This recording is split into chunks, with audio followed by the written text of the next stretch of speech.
Flash স্পিনের কাজই হচ্ছে যে খুব জটিল জিনিসকে খুব সহজ করে ফেলা, এবং সেটি সম্ভব হয় উদাহরণ এবং সংখ্যা দিয়ে কাজ করলে।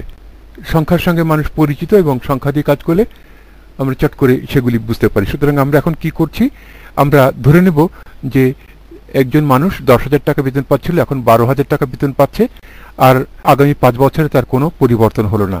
তার মানে সে প্রত্যেক মাস যাচ্ছে, তারপরে বেতন পাচ্ছে 10,000 টাকা তার বেতন, তাহলে সেটি একটি কনস্ট্যান্ট। এর পরিবর্তন কত হচ্ছে? 0। 10,000 টাকা থেকে 12,000 টাকা বেতন যখন বাড়লো তখন তার পরিবর্তন কত হলো?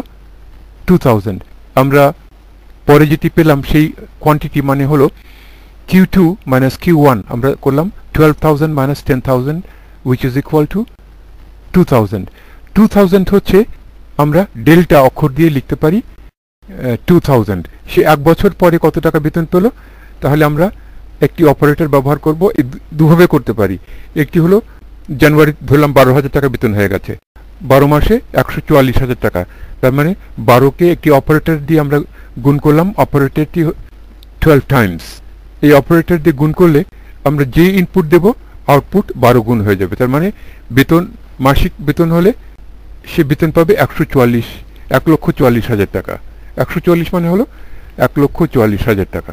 তো যেই আমরা জানুয়ারি 12,000, ফেব্রুয়ারি 12,000, এরকম করে 12টি মাস যোগ করে আমরা দেখতাম যে 1,44,000 টাকা হয়েছে। তো ম্যাথমেটিক্স হচ্ছে জীবনটাকে সুবিধা করবার জন্য। যখন আমরা দেখলাম যে 12,000 দুবার যোগ করলাম, 12,000 তিনবার যোগ করলাম, একই জিনিস যোগ করছি 12,000, তাহলে সেই জিনিসটি 12,000 একই জিনিস যদি হয় তাহলে 12,000 যে কয়বার যোগ করছি তত গুণ করে দেব, মানে 12 বার যোগ করছি 12,000, সুতরাং 12 টাইমস করে দেব। অর্থাৎ আমরা বুঝে গেলাম যে এই অপারেটরটি মাল্টিপ্লিকেশন, এই অপারেটরটি অ্যাডিশন এই অপারেটর থেকেও বেশি শক্তিশালী তার কাজে, কারণ সে অনেক কঠিন কাজ সহজ করে দিচ্ছে। তো এরকমই একটি অপারেটর ডেল, যেটি আমরা এর আগে 65 পৃষ্ঠায় আমরা করে এলাম।